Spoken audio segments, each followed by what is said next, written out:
Now to Bitcoin, having a tumultuous week, but holding above 10,000. And our next guest says the cryptocurrency is headed higher from here. Brian Kelly of Brian Kelly Capital joins us on the phone. Brian, always great to have you. Great to be here, as always. All right, trading over 10,000. You're telling me we're moving up. I mean, the crypto trade here has been on the low side in terms of the range we've seen. Yeah, so and the range has been pretty wild, though. I mean, we were down at almost 6,000 only a couple weeks ago. So you've had almost a double here in a couple weeks. But there's some real positive news that's come out. You know, yesterday we had Circle buying one of the biggest crypto exchanges, Poloniex.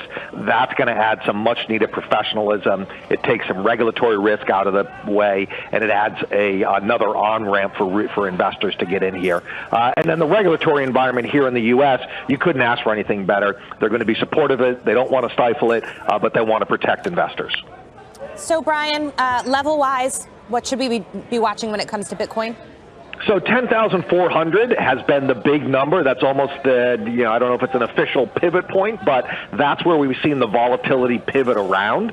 So that's the level that I'm watching right now, and we're holding above that. Let's get straight to your trade then. Yeah, sure. So, I'm looking at the CBOE futures, looking at the March expiration. If you were to buy them right here, let's call it 10,400. You know that if you break below that level, 10,003 is your stop. I think if we get a rally in this thing, 12,000 is easily in sight. So I've got, roughly a 16-to-1 risk reward. So $1,600 on the upside, $100 risk. I'll do that all day long and twice on Sunday. All right, Brian Stetland, what do you think of the direction of that trade and the levels?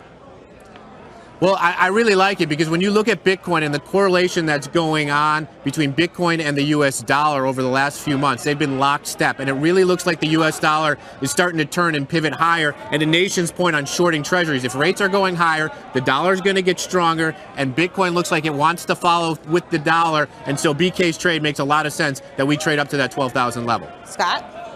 But Jackie, I ignore the underlying. Ignore that we're talking about Bitcoin. I don't like the trade for this reason. Brian pointed out that Bitcoin is very volatile. It'd be easy, very easy, to get washed out of this trade for a $100 loss, and you never get to participate to the upside, particularly in something as volatile as Bitcoin. So if you're only giving yourself $100 leeway to make $1,600, I don't think that's going to happen. And traders know that this Brownian motion, you're going to get washed out 20 times for every time this trade works. All right, Brian, you want to make a comeback here? Well, yeah, and listen, I mean, Bitcoin's extremely volatile, but I tended to have small little losses, and I'll get right back in. So, if I get stopped out at 10,300 and all of a sudden it starts to rip back higher to 10.6, I'll get right back in on this trade. I just, like to have a tight stop in this area. Nothing says that we can't break through 10,300. So I agree with Scott. You may need, more risky traders may want to give themselves a little bit of leeway in this trade. But, for a conservative trader, I don't think it's bad to have a $100 stop on this thing. And Jackie, listen, as a trader, as a professional trader, I love to take small losses with the potential for big gains. But I don't think the way to do that is to have a $100 stop, because you're just going to get washed out every time. I'd much rather see somebody right-size their trade and, say, have a 4-to-1 payoff so that you're not washed out by any Brownian motion. So if he wants to get long at 10,400, I would put my sell stop at 10,000 and my target at 12,000. All right, Brian Kelly, can you give us your risk reward on this trade?